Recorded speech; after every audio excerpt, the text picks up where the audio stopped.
In Karnataka, it's rebel and ally headaches for the BJP in its southern bastion, where it won 25 of the 28 parliamentary seats in 2019. Its ally JDS seems keen to get the Kolar seat and made its demand public today. The BJP has so far conceded 2 seats of Mandya and Hassan to the Janata Dal Secular. The BJP had won the Kolar seat in 2019 when S. Munusamy defeated 7-time Congress MP K.H. Muniappa. Conceding such a seat may lead to resentment in the party, which is already fighting a public rebellion by senior leader K.S. Eswarappa in Shimoga, who decided to contest as an independent candidate after his son was denied a ticket.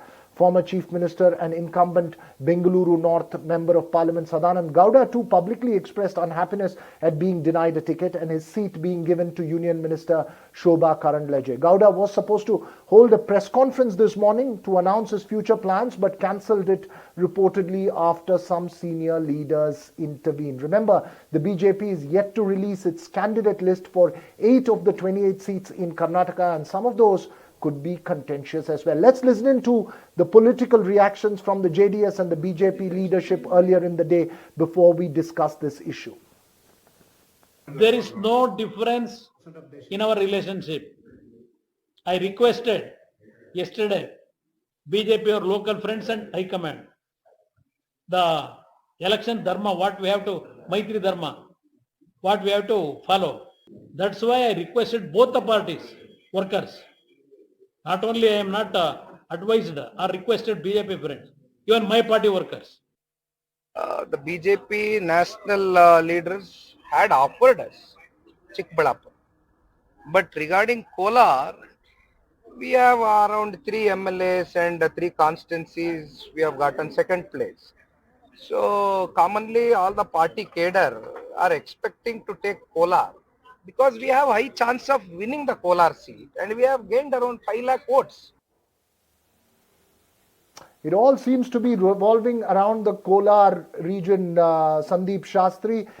In a sense, the JDS needs to prove to its cadre that it's still a force to reckon with and wants those seats down there. The BJP wanting to hold back its seats. Do you see these friction between the JDS and the BJP having any kind of impact on the ground as far as the old Mysore region is concerned? Or do you believe, as the JDS claims it is, that this is a natural alliance unlike what it forged with the Congress in 2019?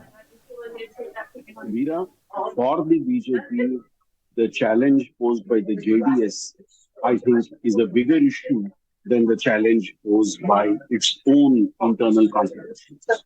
By only conceding 2 seats at the moment to the JDS, I think the BJP would be inviting more trouble from the JDS for this. The JDS would find it very difficult to keep its cadres satisfied with merely 2 seats. The question is, which is the third state? Do you give Kolar, which the BJP won last time and won it after the Congress held it for several Lok Sabhas? That, I think, is the question.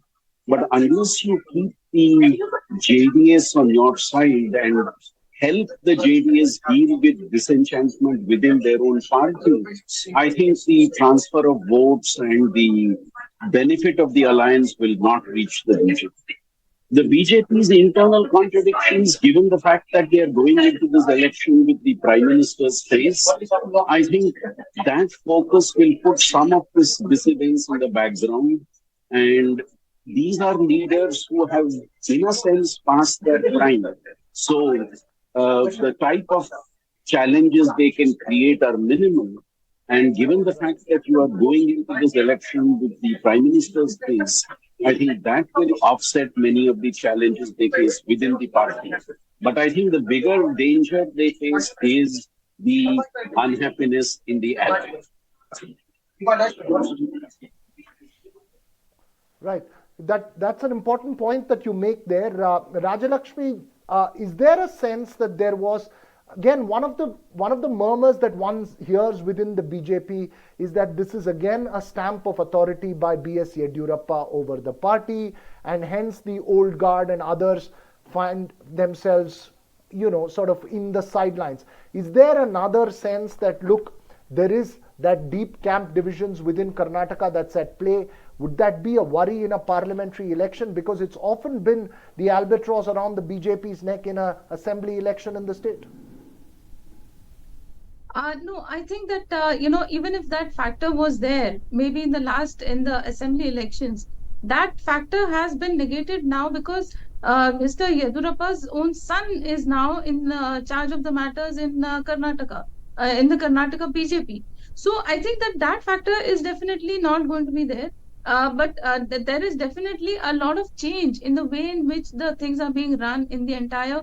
I'm talking about the BJP, the Karnataka BJP. So, those differences earlier, yes, there definitely were there was a little internal conflict between, some of the members because there were some people who were absolutely loyal to Mr. Yediyurappa and then, completely new team coming in and there were some conflicts there. So now that has been ironed out.